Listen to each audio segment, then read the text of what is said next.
All right, my friend Mike Scarborough from TigerBait.com joins me right now. And Mike, I feel like when I'm chatting with you, and you probably feel the same way, we're missing stuff. There's something going. There's something going on right now. But as I'm talking to you right now, Brian Kelly is going to touch down at the Baton Rouge Airport this afternoon. There'll be a press conference Wednesday. Your reaction to this huge hire by LSU? Well, he was one of the guys we initially had on our first hot board. And every show that we did on our YouTube channel, I would bring him up saying, unless he pulls out a Brian Kelly at the end. And I know about a month ago, I've got it pretty much first hand or second hand that they had talked to Brian Kelly. Scott Wilbur did. And I think the initial answer was no. And so they went back in and with a more lucrative package, obviously, and they get their guy. And of course, I don't know how you would compare the two, but when you talk about the winningest coaches ever hired at LSU, I mean, how would him and Mulkey stand up? I mean, it's got to be pretty darn close. Well, he doesn't have a national championship yet, but certainly yesterday when they hired him, I thought it to myself, and they put it in the press release. He's the most accomplished football coach LSU has ever hired at the time of the hire. And I was joking a while ago, if Twitter was around in 2005 when LSU replaced Nick Saban with 28 and 21 Les Miles from Okie State, people would have lost their minds. This guy is nationally known. He's been in playoffs. He's been in a national championship. You being in recruiting now with the skilled players, especially, he can recruit in the South. He could probably break through that ceiling. That's the thought anyway. Yeah, and that is the draw. And I know there's been a lot of people first still digging for his age. Of course, it's easy to come back and say, well, Nick Saban's 10 years older than him. I know yesterday when I reached out to our Notre Dame, a buddy of mine who's been doing it for years, they said, well, we thought he only wanted to coach for another 2 or 3 years. And they were kind of miffed. And then sure enough, 3 hours later, he's the guy. But I think a lot of people also, when you talk about recruiting in the South, I know a lot of people are saying, is it a cultural fit? How will he play down here? And I don't think that's going to be a problem. We've had numerous instances of fish out of water stories here. We've had Australian punters. We've had Dykowski from Canada driving down in his Camaro or his Trans Am. Skip Bertman is a Jewish guy from Miami. Nick Saban was from the North. Les Miles was from the North. I mean, it goes on and on. Dale Brown's from North Dakota. I don't see that being a problem. Jay Johnson's from the West. We embrace the fish out of water story. People love it. They know that's where he's coming from. So I don't know that he's going to be peeling crawfish as fast as the rest of us in quick order. But look, it's also a big part of this is the staff. Who does he bring in? Who does he keep on?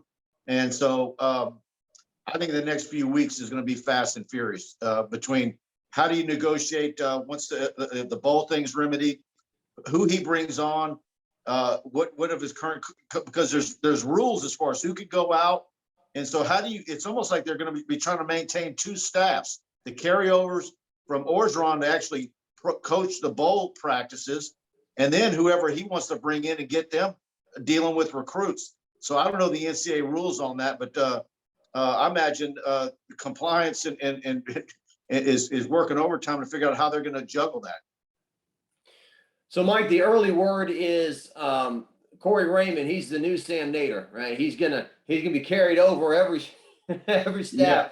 So the word is he's coming. He'll be on this staff with Kelly and Kevin Falk also. Is that what we're hearing? Yeah. And now is Kevin Falk just going to be an analyst, or is he definitely going to be the running backs coach? To me, I think there's probably still some details to be worked out there. Gotcha. So I had a conversation with Matt Mock yesterday, who's from the Midwest, and he told me, look, Notre Dame is not an easy place to recruit. You got academic restrictions, and you and I grew up on the movie Rudy and some of that Notre Dame glamour and all that stuff. But it's cold. It's kind of in the middle of nowhere. So he's done a very good job recruiting, considering all that, right? I think some of the reasons that we were given as to why Lincoln Riley made sense to come to LSU also apply to him. I mean, he knows how, look at all the wins he's got. But how do you get over that next level? It's always sometimes it's a matter of one or two difference makers at different positions as to why you lose playoff games. And while the Midwest is famous for having a lot of offensive linemen, the athletes that this state produced can put you over the hump. Now, the issue here is offensive linemen. So if he can use some of his expertise and he can point to all the NFL offensive linemen he's put out, does that help LSU able to attract offensive linemen from a national perspective, which has been something that's eluded LSU? You got a rare year in Louisiana this year where you've got 4 offensive linemen: Bo Bordelon, Fitzgerald West, Emory Jones, and Will Campbell. But that's not every year where you've got 4 offensive linemen. There was a year not too long ago, there was only one, Cedric Van Pran from New Orleans, and he ended up in Georgia. Now he's a starter there. So you've got to be able to have a coaching staff that can go out of state and recruit offensive linemen from coast to coast. But especially if you can get them in the Midwest, because traditionally that's where most, in the highest numbers, your NFL offensive linemen come from. Well, Walker Howard already endorsed the hire in a big way.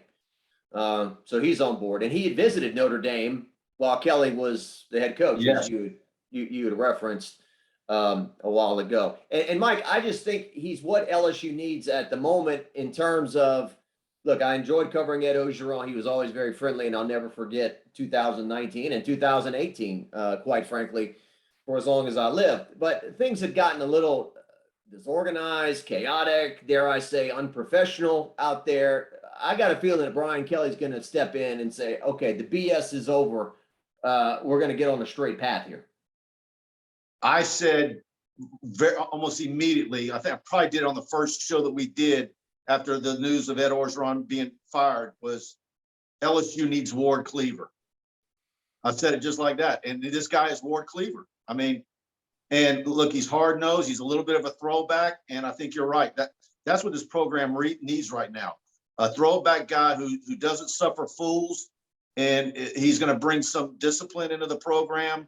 I'm not going to name names, but I can think of some opt-outs and some things we've seen in the last year that I just know he would not tolerate in the leeway, in the latitude that some players have been given. So, but at the same time, there's also, he's going to have to adjust because there is a different type of athlete in Louisiana that maybe he's not used to. And so, and I think that's probably why he's probably, we're going to find out what the final lay of the land is, that he wants to keep some of the staff members carried over from Orgeron. I could easily make a case that he needed to clean house and not have anybody left. But at the same time, it depends on whether he's upgrading from what he's got at Notre Dame or who can come with him, and or him seeing the value in having a carryover or two. Well, when you and I were growing up, we had maybe a coach or a teacher or whatever along the line that we thought that guy's stupid, or that woman, I can't stand her, whatever. But we had respect that, okay, that's the person of authority, and I've just got to obey. That doesn't seem to be the case anymore. And what's even worse is that some parents are empowering the players to inmates run the asylum, type deal. And I don't like that, quite frankly, but that's kind of where it is to an extent. Am I wrong? Well, see, and you're younger than me, but when you start talking like that, you're going to have some 20-something say, okay, boomer, But no, it is a bit of the inmates running asylum, and they need to get a handle on it. And because frankly, I don't think regardless of your age, it's not very appealing to anybody. Yeah. Well, yeah, you talked about some of the opt-outs and and I've heard some stuff about a certain one in particular who was a 5-star anyway. All right. Well, I'm moving forward with this. Most accomplished coach LSU's ever had. We'll get a chance to know him a little bit better on Wednesday. Tim Brando told me that he is he's not as bad with the media maybe as some people have said, that he is engaging and stuff. If you push him a little bit on something he doesn't want to talk about, yeah, that what did Tim say? Angry Irish may bubble up a little bit in him, but we'll see how it goes. I look forward to meeting him and look forward to covering him. Yeah, I am too. And look, there's one thing that is he any more of that type of guy than Nick Saban is? And Nick Saban is a media guy. You hung on everything he said, because usually especially if he was asked a football specific question, a lot of times the media members were being taken to school, and it was actually, if you're into that, you enjoyed it. Yeah. So for 45-minute press conference, it might not, he's not going to go, you're not going to get that Saban rant like last week very often. But for the most part, if you enjoy learning some things, sometimes a coach like this is what you need. Well, Steve Schneider said exactly that one day. I forgot when we were having this discussion, but we were talking, and somebody said, well, Nick Saban was terrible to cover with the media because he was so rude, or, he'd chew you up and spit you out. And Steve said, well, quite the opposite. Actually, I don't care about getting chewed up or spit out or fussed out or whatever. Les Miles would just talk in circles and I would never get anything out of that. And Saban he'd say things that were pertinent, and you got something from it. You learned something from it, no matter the tone. So no, I don't know how many times back in the day where you would watch a Nick Saban press conference, and if you phrased a question, if a media member phrased a question like way, he would light up, and you were basically like going to a coach's clinic. And I love those times. Yeah. Well, my family, I remember my family who were some LSU fans in my family. Oh, we love it when he yells at you and the other media. And I'm like, well, thanks a lot. I appreciate that. And then some guys in the media want to get yelled at, so I don't know what to make of that. does it bump up their brand when they get yelled at? Oh yeah. But it was funny, once they went to Alabama, it was, well, he's such a jerk and we can't stand him. We're glad we have a guy like Les Miles, who's a player's coach and doesn't go off. It's all about who you're tied to, right? So, well, it's also too figuring out what does make him smile and what does make him have a dry sense of humor. And that was one of the things that I didn't like when we the period stayed the same. If you recall, when it went from Saban to Miles, the number of periods we got at practice. But the difference was under Saban, the period timer didn't start for the media until they actually got to work. So they would let us in the fence when they were out stretching and doing jumping jacks and everything else out there with Moffitt. And that's usually when Saban would come over and talk to us off the record. And that's where he was usually at his best, his most engaging. And I always miss that part. And I wish that would come back. But, the practices are structured different now. But he still does that at Alabama. That's usually the footage they show of him, at Alabama, is when they're out, stretching and down on the ground. He's walking between them and cutting up with them. And so, that's usually when you get a good bite from a coach. Well, not to bore people with media talk, but really the media protocols and the way they've allowed us to cover LSU has not changed in 20 years. Really, they have carried over each head coach. Assistant coaches don't talk. We never talk to the offensive coordinator, defensive coordinator, any of those guys, unless they go to a bowl game. Typically, you get them at a bowl game maybe once, and then maybe at another like walk-ons, Tiger Tour stop or whatever.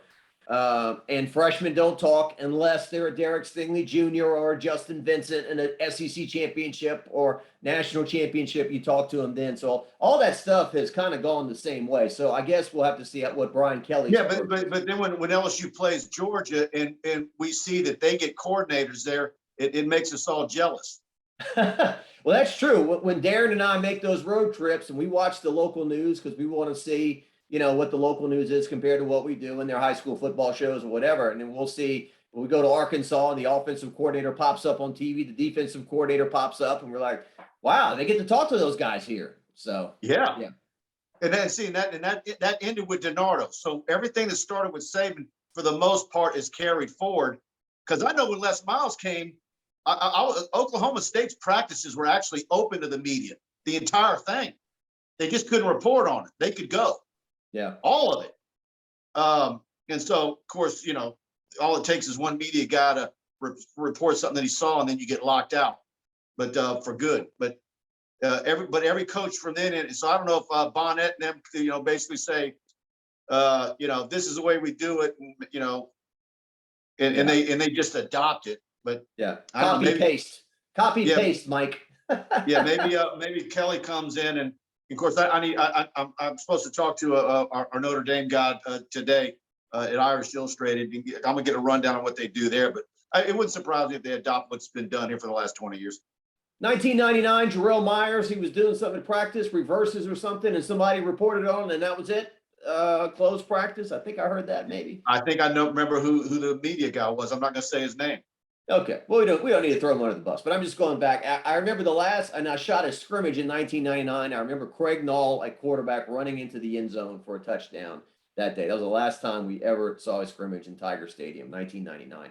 I think back then. Of course, and if you remember, it wasn't long before that where there was no fence out there, and our buddy Sanji got caught from the upper deck of Alex Box snooping on practice one day, and Curly Hallman saw him from across the street.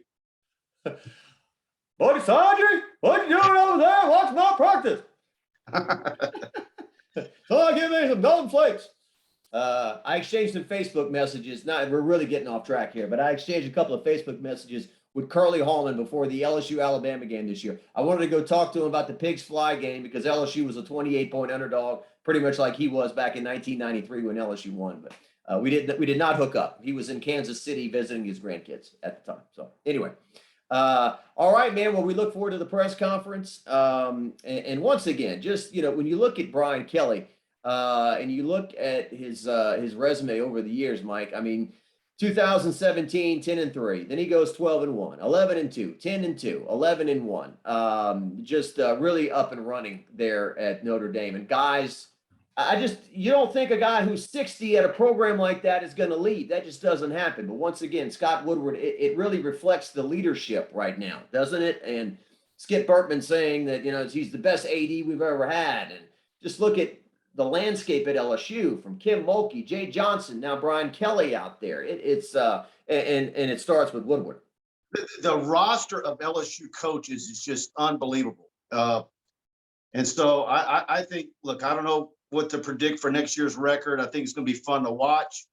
And then how they get the roster back in shape. There, you had less than 60 scholarship players dress out Saturday night. So there's a lot of work to be done. You got to finish off this recruiting class. You're going to be able to get 25 plus 7 with the transfer portal with the new NCAA deal. But I think LSU is not alone in this, and the NCAA is going to have to step in and do something and either make something permanent or allow the 85 to go up to 95 or 100 because this transfer portal, I think, is going to be hard for a lot of programs to ever catch up if you're locked into what they allow you to bring in compared to what you lose.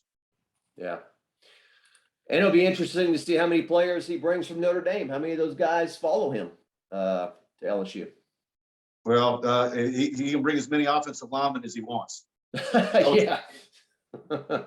No doubt about that. All right, man.